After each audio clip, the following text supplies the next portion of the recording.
इसका पति अदृश्य हुआ है।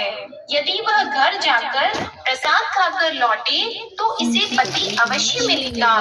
ऐसी आकाशवाणी सुनकर कलावती ने घर पहुंचकर प्रसाद खाया, फिर आकर पति के दर्शन किए। तत्पश्चात साधु ने बंधु बांधवों सहित सत्यदेव का विधि पूर्वक पूजन किया। उस दिन से वह पूर्णिमा को सत्यनारायण का पूजन करने लगा। फिर इस लोक का सुख भोग कर अंत में स्वर्ग लोक को गया। सूत जी बोले, हे ऋषियों, मैं और भी कथा कहता हूँ, सुनो। प्रजा पालन में लीन तुंगध्वज नाम का राजा था। उसने भी भगवान का प्रसाद त्याग कर बहुत दुख पाया। एक समय वन में जाकर वन्य पशुओं को मारकर बड़ के के नीचे आया। वहां उसने ग्वालों को भक्ति भाव से बांधवों सहित सत्यनारायण जी का पूजन करते देखा। राजा देखकर भी अभिमानवश वहां नहीं गया और न ही पूजन किया या नमस्कार किया। जब ग्वालों ने भगवान का प्रसाद उसके सामने रखा तो वह प्रसाद को त्याग कर अपनी सुंदर नगरी को चला गया।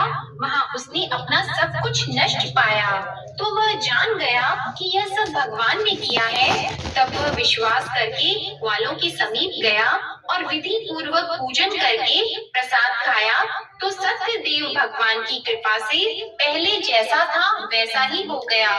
फिर दीर्घ काल तक सुख भोग कर मरने पर स्वर्ग लोक को गया। जो मनुष्य इस परम दुर्लभ व्रत को करेगा, भगवान सत्यनारायण की कृपा से उसे धन धान्य की प्राप्ति होगी। निर्धन धनी और बंदी बंधन से मुक्त होकर निर्भय हो जाता है। संतानहीनों को संतान प्राप्त होती है तथा सब मनोरथ पूर्ण होकर अंत में वैकुंठ धाम को जाता है। यह सत्य है। श्री सूत जी कहते हैं कि ब्राह्मणों, आपको मैंने सत्यनारायण व्रत की यह पावन कथा सुनाई है। इस व्रत का पालन करके मनुष्य सभी दुखों से मुक्त हो जाता है। विशेषतः कलयुग में श्री सत्यनारायण की पूजा महान फल देने वाली है। इन देवता को कोई सत्यनारायण कहते हैं और कोई सत्यदेव कहते हैं। अनेक रूपों में श्री सत्यनारायण भगवान सभी के मनोरथों को पूर्ण करते हैं।